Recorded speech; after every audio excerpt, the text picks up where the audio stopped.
खोट्या गुन्ह्याखाली ज्यांना पकडलेलं आहे, मग ईडी असेल, सीबीआय असेल, ते तुरुंगात आहेत. त्यांचा न्याय कोणी करायचा? अडाणीचा न्याय होतो जागतिक पातळीवर, पण आम्हाला न्याय मिळत नाही. शिवसेनेला सुप्रीम कोर्टात महागाई वाढलेली आहे, महागाई वाढणार आहे, आणि महागाईमुळे या देशामध्ये, देशाच्या मध्यमवर्गीयांमध्ये एक भीतीचं वातावरण आहे. त्यातून एक आर्थिक अराजक निर्माण होईल, आणि भारतीय जनता पक्ष म्हणेल हे मुस्लिमांमुळे होत आहे, हे पाकिस्तानमुळे होत आहे, आणि आमचे लोक मग कपाळाला टिळे लावून या महागाईचं स्वागत करतील आणि परत भाजपलाच मतदान करतील. लोक त्यांच्या कर्माची फळं भोगत आहेत.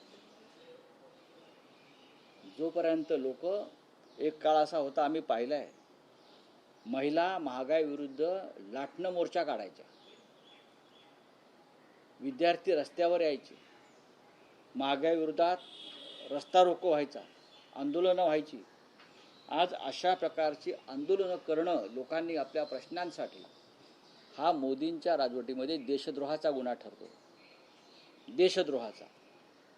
त्यांच्यावरती खोटी कलमं टाकून त्यांना अटक केली जाते देशद्रोहाची. काय करणार तुम्ही?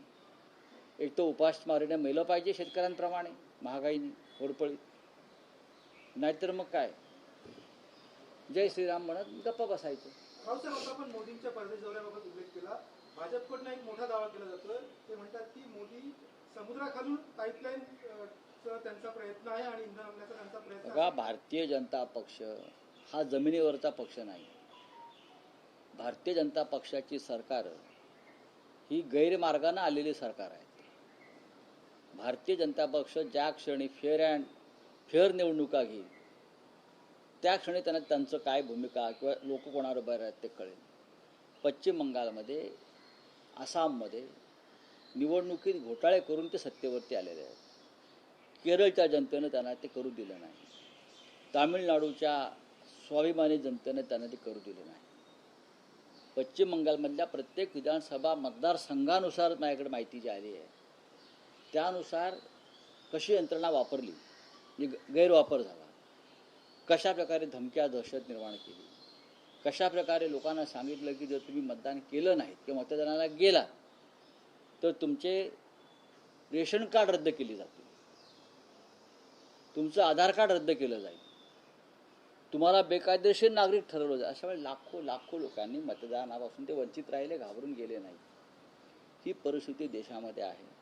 त्याच्यामुळे जोपर्यंत जनता निर्भय होत नाही, जोपर्यंत जनता स्वातंत्र्य लढ्यात ज्याप्रमाणे तरुणांनी एक योगदान दिलं देश वाचवण्यासाठी, त्याप्रमाणे देशाची जनता निर्भयपणे आपला आवाज उठवत नाही, तोपर्यंत जनतेला हा मार सहन करावा लागेल. समुद्राखालून आता मला असं वाटतं मोदी परदेशात गेले आहेत, त्यांचा हिंदुस्थानात येण्याचा प्रवास समुद्राखालना असेल, पाईपलाईन कुठनं टाकायची ते बघण्यासाठी. त्यांना पाहावं लागेल ना त्यांना. ते स्वतःच बहुतेक उडी मारतील आणि ते पाईपलाईनचा मार्ग शोधत जातील. पाईपलाईन हा काय 2 दिवसाचा विषय आहे का? अनेक वर्ष लागतात त्यासाठी, अशा गोष्टी करण्यासाठी. परत तुम्ही इराणबरोबरचे संबंध बिघडवलेले आहात. इतर कोणताही देश तुमचा मित्र नाही. चीनबरोबर तुमचे संबंध नाहीत. नेपाळ तुम्हाला किंमत देत नाही. तुम्ही कोणाच्या समुद्रमार्गातून ही पाईपलाईन टाकणार आहात हे आम्हाला सांगावं लागेल. सर्वसामान्य जनतेचा आवाज हा विरोधी पक्ष मानला जातो. आम्ही आहोत ना. मग विरोधी पक्ष आम्ही आहोत. आम्हीच आहोत. विरोधी पक्षच आहे. उद्धव ठाकरे यांच्या नेतृत्वाखालची शिवसेनाच आहे. काल किती मोठं आंदोलन झालं आपण पाहिलं असेल. समृद्धी महामार्गावर अंबादास दानवे त्याच्यामध्ये सहभागी होते. ठिकठिकाणी जिल्ह्यात आंदोलनं सुरू आहेत. मीडियाने दाखवायला पाहिजे. आम्हीच आवाज आहोत. आता भारतीय जनता पक्षाला जे मतदान करतायत किंवा ज्यांचे कार्यकर्ते आहेत त्यांना कोणत्या मार्गानं इंधन मिळते मला माहीत नाही. फक्त भाजपचं कार्ड दाखवा आणि इंधन मिळवा असं असेल तर ते गप्प बसतील. पण हजारो लाखो जनता जी आहे ती त्रस्त आहे, शेतकरी त्रस्त आहे, कामगार वर्ग मध्यमवर्गीय त्रस्त आहे. काल विमानतळावरती एक आंदोलन झालं, कोणी केलं? आणि दिवसभर मुंबईचं विमानतळ हे बेशिस्त आणि बंद अवस्थेत होतं. अनेक विमानं रद्द झाली, लोकांचे हाल झाले. विमानतळावरही झालंय का? कोणी केलं हे? भारतीय जनता पक्षाने काल विमानतळावर संप घडवला. का घडवला? विमानतळावर शिवसेनेच्या संघटना आहेत. कधीही प्रवाशांना त्रास होईल अशा प्रकारचं आंदोलन शिवसेनेने केलं नाही. पण विमानतळावरती अडाणीची मालकी झाल्यानंतर तिथे भारतीय जनता पक्षाचे रवींद्र चव्हाण जे अध्यक्ष आहे स्वतः जातात, कामगारांना धमक्या देतात, कामगारांकडून जबरदस्तीनं फॉर्म भरून घेतात युनियनचे, त्यांच्या पोलिसांना फोन करतात एअरपोर्टच्या आणि इतर युनियनच्या लोकांना तुरुंगात टाका सांगतात. हे रवींद्र चव्हाण करतात. त्यांना वाटते कणकवली कुडाळ आहे का हे?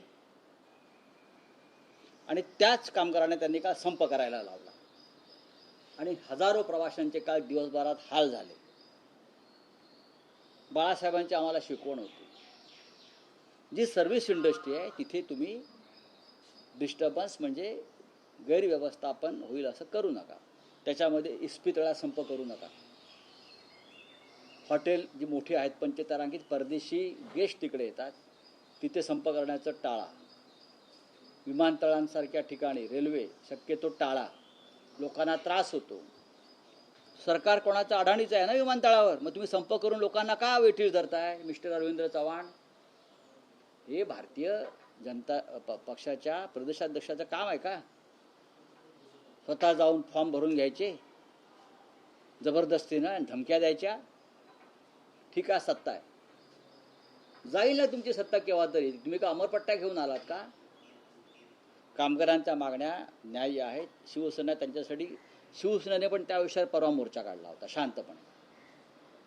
तुम्ही विमानतळावरती गोंधळ घालताय, लोकांना त्रास देत आहे का? कुठला प्रकार आहे? देवेंद्र फडणवीस यांना माझं आव्हान आहे, हा तुम्ही जनतेचे नेते आहात ना, हा त्रास जो लोकांना तुमचे लोक देत आहेत रवींद्र चव्हाण सारखे, हा तुम्हाला मान्य आहे का? काहीतरी माणुसकी आणि शिस्त ठेवा राजकारणामध्ये. दोन महत्त्वाचे विषय